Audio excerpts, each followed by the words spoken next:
On attend de l'éducation physique et sportive qu'elle contribue à la formation équilibrée et intégrale de la personnalité, au développement logique, cognitif, affectif et relationnel, qu'elle favorise la connaissance de soi, le contrôle de soi et qu'elle suscite des qualités comme la générosité, la loyauté, le désir de dépassement, l'esprit de coopération, la persévérance. Plus particulièrement, la pratique sportive et l'exercice physique doivent favoriser le développement du concept de soi. Monsieur Mbacké Dieng, formateur au CRFPE de Saint-Louis. Voilà, merci beaucoup, merci. C'est M. Mbacké Dieng, un enseignant de l'EPS pour lycée Faidherbe. L'importance de l'EPS, bon, l'EPS est très important pour les enfants. Et son importance, si on pouvait l'accès sur le plan pédagogique, pour nous équiper sur le plan pédagogique pour les enfants.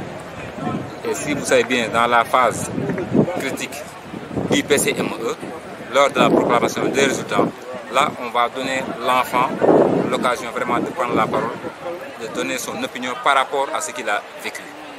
Et sur ce, ne serait-ce que sur ça, d'abord sur la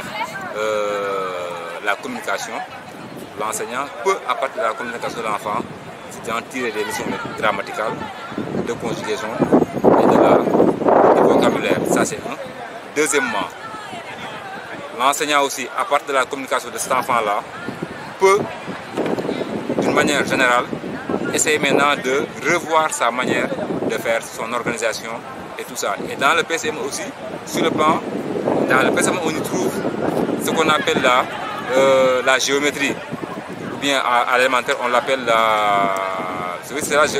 traçage du terrain. Parce que c'est l'enseignant, c'est l'enfant qui est autonome, qui va prendre en charge tout le traçage du terrain.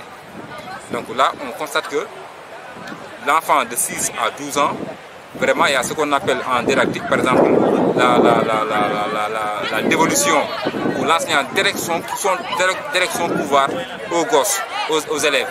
Et l'avancée maintenant du cours de la séance dépend des élèves. Et là, l'enseignant n'est là que pour superviser, pour regarder est-ce que les consignes sont respectées, est-ce que les élèves ont compris ou pas. Ne serait-ce que ça, vraiment, on vit que l'EPS est très important pour les enfants. On constate que les enfants qui sont dans une salle de classe pendant 4 heures de temps, pendant 5 heures de temps et pendant 6 heures de temps, vraiment ça pose problème. Raison pour laquelle on veut vraiment que les enseignants de l'élémentaire fassent ces cours de l'éducation physique et sportive. Et sur le plan sanitaire aussi, c'est très important parce que l'enfant va jouer, il va bouger, il va vraiment brûler des calories. Il ne va pas rester entre les 4 murs. On a vu actuellement partout dans le pays, partout dans le monde, on voit des salles. Les gens vont dans les salles de musculation, ils vont dans les gens pour faire le fitness, de l'aérobie, les marches. Ça parce que c'est pour prévoir prévenir des maladies cardiovasculaires. Cours d'éducation physique à l'intérieur de l'horaire scolaire et la pratique d'un sport scolaire sont les deux principales situations dans lesquelles l'école peut s'impliquer avec l'objectif que les élèves atteignent une formation pleine en tant que personne à travers l'activité physique. Dans le curriculum de l'enseignement formel scolaire sont compris des cours d'éducation physique dans lesquels la totalité de la population participe durant des années à l'éducation générale. Malheureusement, une discipline traitée en parent pauvre. Monsieur Pape Alé Diaye, inspecteur de l'enseignement. Permettez-moi d'abord de vous remercier par rapport à l'occasion que vous venez de me donner pour parler d'une discipline fondamentale à l'élémentaire qui est l'éducation physique et sportive. C'est vrai qu'aujourd'hui, cette discipline, nous tous, nous l'avons constaté, elle est traitée en parent pauvre, alors qu'elle est fort importante dans le développement intégral des enfants. Il faut dire que l'éducation physique et sportive a beaucoup d'intérêt pour l'enfant, pour son développement.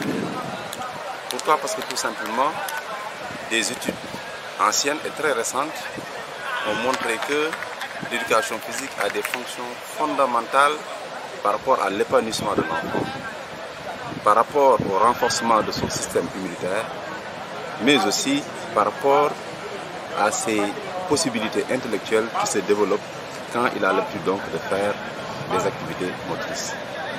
Mais le constat est que, malheureusement aujourd'hui, les enseignants, la plupart du temps, s'exercent à faire cette activité quand ils sont en face d'un examen à faire, c'est-à-dire le CAP.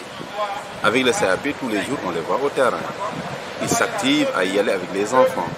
Donc, ils ont un objectif déjà déclaré. C'est comment faire pour obtenir le CAP. Mais après le CAP, ce que nous constatons, c'est que cette discipline, donc, malheureusement, est traitée en parent pauvre. Alors que le législateur ne l'a pas positionné dans l'emploi du temps par simple plaisir. C'est une discipline qui a la même dignité que les autres. Donc vraiment, je profite de cette occasion-là pour lancer un appel au corps enseignant, leur faire comprendre que, comme l'adage le dit, nous avons besoin d'un esprit sain dans un corps sain.